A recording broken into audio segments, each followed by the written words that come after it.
What is up, everybody, and welcome back to the Z-Man Show. I am your host, Mike Schilling, and tonight I wanted to talk to you guys about the awesome miniseries, the 5-part miniseries that's on HBO right now for Chernobyl. And what I want to get out of this video is just to kind of read you guys a little bit about some of the production value that went into this, and also talk about, God, the true horror behind the way they shot this thing. I mean, this is not technically a horror film, right, or a horror series, but I mean, the incident itself is a horror and a tragedy to our environment, our world. So this show first aired on May 6th. It's on HBO. It airs on Mondays at 8 p.m. and I think again at 11, depending on where you're streaming the HBO from. But again, it's a 5-part miniseries, and it dramatizes the true story of the 1986 accident. And so, though this event is obviously no secret, the press coverage and the months and years that followed after this, had very sweeping and broad statements. But this miniseries is awesome because it kind of brings that tighter focus in, and helps us examine, the men and women that were caught in the middle of this damn catastrophe. It just was.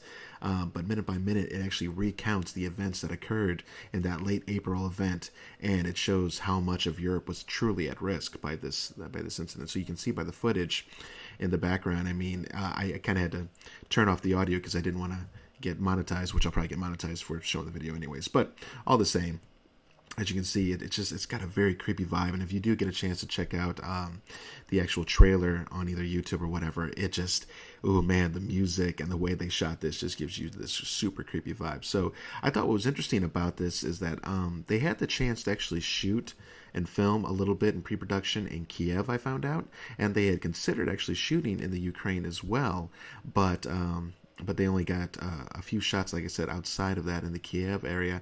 And then they were trying to look for a country over there in Europe where they could obviously get some tax breaks, and but also still keep the realism of the actual nuclear reactors. So what they ended up doing was they ended up going to, I think it was Lithuania. And they were offered a 20% tax break, and more importantly, the country's nuclear power plant, which is partly decommissioned, they were still able to go in there. And although it did not have 4 reactors, it only has 2, but they're almost identical to the ones at Chernobyl itself. So I thought those were some fun facts, and I'm going to get a few more fun facts in a second. But guys, if you have not had a chance to go out and check out this miniseries, definitely check it out. I mean, between Game of Thrones and some of their writing's not exactly going to the full plan that a lot of fans had hoped to, and we're kind of still enjoying it. Make sure to join in. We do a video podcast on it after the show at 10:30 Central Standard Time. Dustin and I get after it. But either way, but this show, I mean, coming on Mondays and right around this time, it was just an awesome thing to see. And again, the tension that is built while watching the show, it's just amazing. And seeing some of the decisions that were made by these not executives, but the higher up peoples within the Soviet grouping. They had like commissions and so forth that had to decide on things before. They're basically like, no, we feel everything's fine. I mean, this damn reactor exploded. I mean, the pieces of the radioactive material, not only did it get sucked up into the air and the atmosphere, but also the pieces were on the ground. And you saw a few of these people, and there's scenes of one guy, he picked it up because he didn't know what it was, and I gotta blame him. I couldn't blame him. I didn't know what the hell it was either. And when he put it down, he had a thick fireman's glove on, and not even like 20 minutes later, his hand was just burning. I mean, the radiation and the things that were happening to these people, it was just a travesty. And they were trying to cover this thing up, except it could not be covered up. And I think that is what is so intriguing about this story, especially to a lot of younger ones who probably don't know a whole lot about nuclear reactors and our history of nuclear power, and why it should be feared in a lot of ways. So I did have a few other cool things. I found a site that actually talked about 5 weird things you probably didn't know about the Chernobyl incident. So interesting enough, about 30,000 people were near Chernobyl's reactor when it exploded on that April 26th of 86.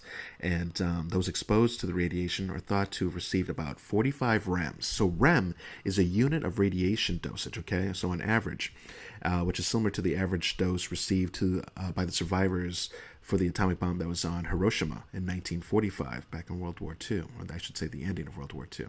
So there was a physics gentleman named Richard Muller, who actually talked to a lot of these things and a lot of the physics of the nuclear reactors, and he's the one that provided a lot of this information. But yeah, I mean, again, they felt that this amount of this 45 rems was enough to increase the risk of cancer by 1.8%, which doesn't seem like a whole lot when you think about it. But I think it was the amount of people that were affected and the amount of deaths that could have been affected. And it's weird. I mean, there's different accounts no matter where you go. And I'm hoping that this show is going to actually give us a little bit more grounding on the true amount of deaths and people that were affected in this incident, because I've seen vague ones that say as little as 100, but no less or no more than 93,000. I'm like, whoa, what? I mean, who's doing these figures? It's just ridiculous. I saw a little more tamed ones that said around 4,000 to 8,000 people affected and killed from some of the cancer and the aftermath.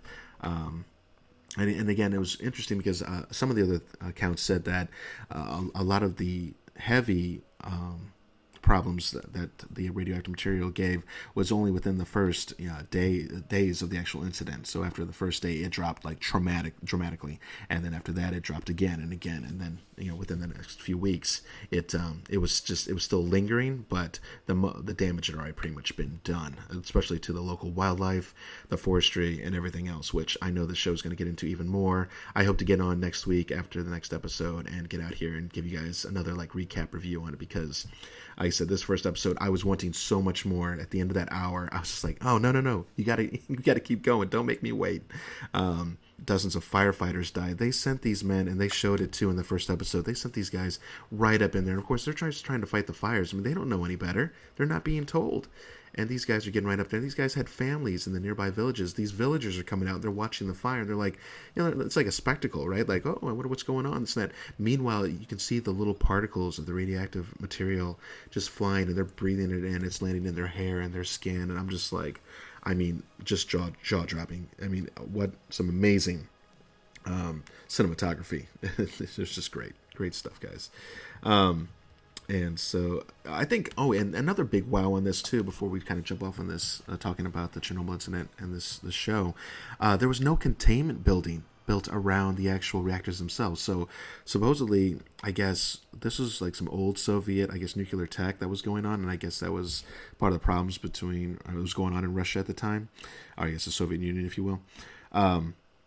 But it seemed like they did not have this containment, which was, I guess, solid concrete, and it was airtight, and it was supposed to be surrounding the actual reactors themselves in case of an incident such as this. Basically, there'd be no leakage, and that people would be safe, and there'd be, or at least a hell of a lot more safe than what they were from this incident.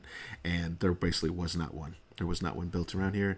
And, oh, God, they was making these guys, some of the workers, like go into the depths just to check on it to see if like the water coolant was heading in, and they're just doing all these different things. At one point, this one physics engineer, he's just like, I'm not going any closer to that thing, because he knew damn well what it was doing, but yet his superiors are like, it's not a problem, just go in there, you're fine. And then they look to the Soviet guard next to him, like, basically take him down there and don't take no for an answer. And I'm just like, OMG. So yes, so back to it. If you're looking for an awesome kind of thrill ride / horror type film, and you don't know much about the whole Chernobyl incident itself, I would definitely check out this miniseries, again, on HBO. I have PlayStation View, so I'm streaming it on the HBO East. I think it comes on 8 p.m., and then on West it comes on again at like 11. But I'm sure you can find it on your local times for your other streaming services, so definitely check it out, guys. So far, I give this show an absolute 9.5, nothing less, and I only expect it to get better as we move along. I hope you enjoyed this episode. Make sure to like and subscribe if you haven't to already. Check out our Dead Nightmare series. It's a zombie series that's out there. You might enjoy that. We also have other reviews for Game of Thrones if you want to get caught up on the action, or join our live video podcast that's going to be airing at 10:30 p.m. Central Standard Time this Sunday as we hit the last 2 episodes of Game of Thrones. As always, I'm your host, Mike Schilling, and this is the Z-Man Show. We'll catch you at the next review. See ya.